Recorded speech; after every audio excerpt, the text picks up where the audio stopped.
In Scripture, the rainbow was a covenant of completion. It was a sign that the journey was over.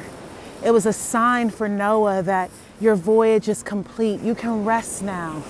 It was a sign that the drifting, the wandering was over. It was a sign that the new season had begun. You know, every new beginning follows a necessary ending. And so we are standing in the hour of completion. We are standing in a "it is finished" moment.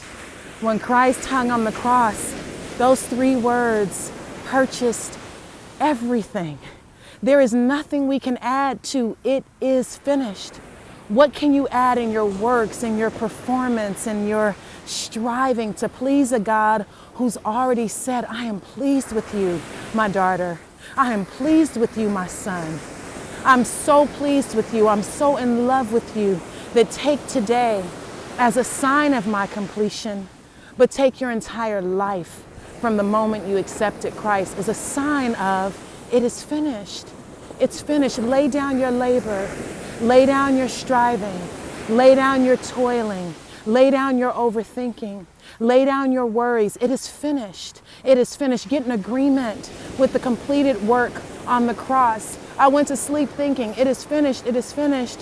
And then I come out here and I see this rainbow as a sign for me, as a sign for my family, as a sign for you, as a sign for your family, that God's work is complete. God has already finished our lives. We are working in reverse time. God already knows that everything He has for us is good.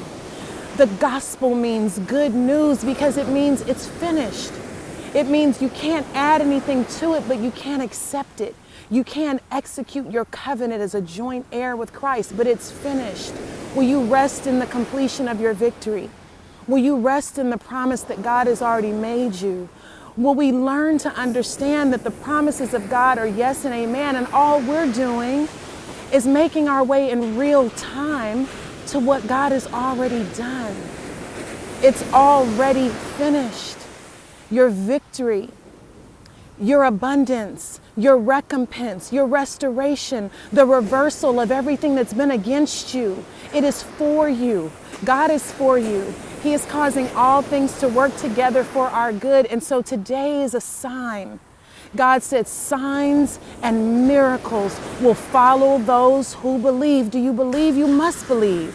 Because if you didn't, you wouldn't be clicking on this video, being drawn in by the Spirit by something that says it is finished. It is complete. The Scripture says, count it all joy when you go through various trials, knowing that the testing of your faith produces patience. And in other versions, it says perseverance.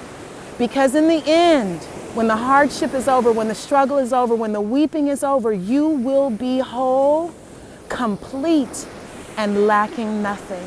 I pray you meditate on that today, that I am whole, I am complete, I am lacking nothing. That suffering saved something on the inside of me that was tied to this world. I was unleashed through that suffering. I was purified through that pain. I grew in wisdom through that trial. And so I stand here whole, complete, lacking nothing, meditating on the completed work of the cross, believing with my soul, with my mind, with my strength that it is finished. Can I receive it? Can I let it in? Can I accept the fact that it is finished? Amen. God bless you guys. I'll see you soon.